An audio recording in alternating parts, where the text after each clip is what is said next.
बोली वृंदावन बिहारी लाल की जय।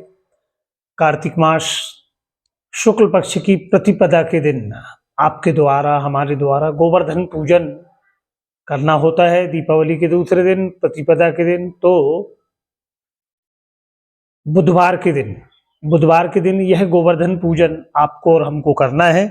और कार्तिक मास की यह एकम तिथि शुक्ल पक्ष की अन्नकूट गोवर्धन पूजन, गाय का पूजन और कान्हा जी का पूजन का अनंत फल होता है। तो आप सभी से हमारा आग्रह है कि 22 तारीख को आपको बुधवार के दिन बड़े भाव के साथ में यह गोवर्धन पूजन करना है। अगर आपके यहाँ बड़ी सहजता पूर्वक गाय का गोबर उपलब्ध हो जाए तो गोवर्धन भगवान की प्रतिमा बनाकर, कान्हा जी की प्रतिमा, पीतल वाले जो लड्डू गोपाल हैं आपके यहाँ या चांदी के हैं या मूर्ति हो या फोटो हो, जो भी जैसी आपके यहाँ सुविधा हो उसके अनुसार या जैसे आप करते आए हो, या माता महालक्ष्मी के पास ही अगर आप अपने आंगन में नहीं कर पा रहे हो तो अपने पूजा स्थान में भी आप गोवर्धन पूजन कर सकते हैं। बड़े भाव के साथ में दीपक प्रज्वलित करके कान्हा जी का दिव्य अभिषेक करें और नाना प्रकार के पकवान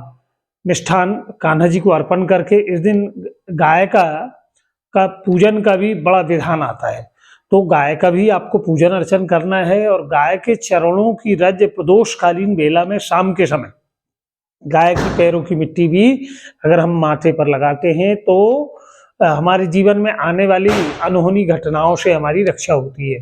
क्योंकि कामधेनु जो हमारे गाय जो माँ है, गौ माँ है, उसमें समस्त देवताओं का निवास है।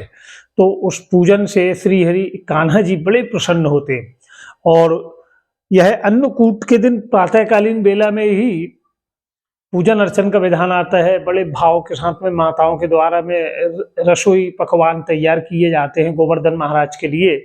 और जैसे आप अपने सामने के आंगन में या छत पर या पोर्च में जहाँ भी आपकी सुविधा हो वहाँ गाय के गोबर की प्रतिमा के गोवर्धन पर्वत बनाकर बड़े भाव से घी का दीपक और प्रज्वलित कर पूजन अर्चन करके भगवान को मोर पंख अर्पण करते हुए आप जब पूजन अर्चन करते, प्रसादी भोग लगाते हैं, धूप दीप और अन्नकूट का जो प्रसादी आप अर्पण करके आप सभी लोग उस प्रसादी को ग्रहण करते हैं।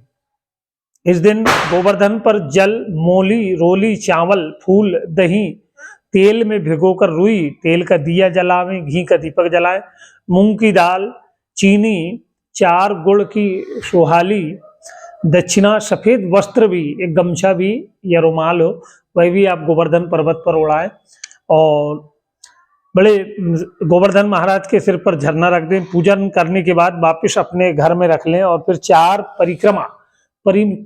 परिक्रमा का बड़ा विधान आता है। आपको परिक्रमा अवश्य करना है गोवर्धन भगवान के गीत गाए जाते हैं। और गाय को बांधकर वहीं अगर गाय आपके यहाँ है तो गाय का भी पूजन अर्चन किया जाता है। मोर पंख से गाय को भी सजाया जाता है। और गोवर्धन महाराज की जो दिव्य कथा है वह तो आपको ज्ञात ही हो गई कि इंद्र ने लगातार 7 दिनों तक घनघोर बारिश की। तब कान्हा जी ने गिरिराज जी को अपनी कनिष्का उंगली में धारण करके सारे ब्रज मंडल की रक्षा करी। तो हम जब भाव के साथ में गोवर्धन भगवान का पूजन अर्चन करते हैं और प्रार्थना करते हैं कि प्रभु आपने जैसे इंद्र के प्रकोप से सभी की रक्षा करी, ऐसे ही हमारे जीवन में आने वाले संकटों से, कष्टों से आप हमारी रक्षा करें। हे गोवर्धन, हे गिरिराज, हे कान्हा जी, आप हमारे इस पूजन को अंगीकार करें। भगवान को चांदी की, पीतल की जो मूर्ति जिनको आपने नहलाए हैं, चरणामृत से स्नान कराए हैं, वस्त्र अर्पण करे हैं, उस चरणामृत को सब लोग पान करें और पूरे घर में भी उसका आप अवश्य छिड़काव करें। और गोवर्धन पूजन करना बहुत ही अनिवार्य ही होता है। इसे श्री कान्हा जी का श्री गोवर्धन गिरिराज जी महाराज की कृपा हम पर बनी रहती है। और परिक्रमा आपको अवश्य करना है। जैसे हम वृंदावन भी जाते हैं तो वहाँ गिरिराज भी गोवर्धन परिक्रमा का बड़ा विशेष महत्व रहता है। तो आप सभी से हमारा आग्रह है कि यह पूजन अर्चना आप अवश्य करें और लोगों तक भी इस वीडियो को भेजें। और आपने हमारे चैनल को सब्सक्राइब नहीं किया है तो आपसे आग्रह है कि इसे आप सब्सक्राइब करें। बोली गिरिराज महाराज की जय, बांके बिहारी नंदलाल की जय।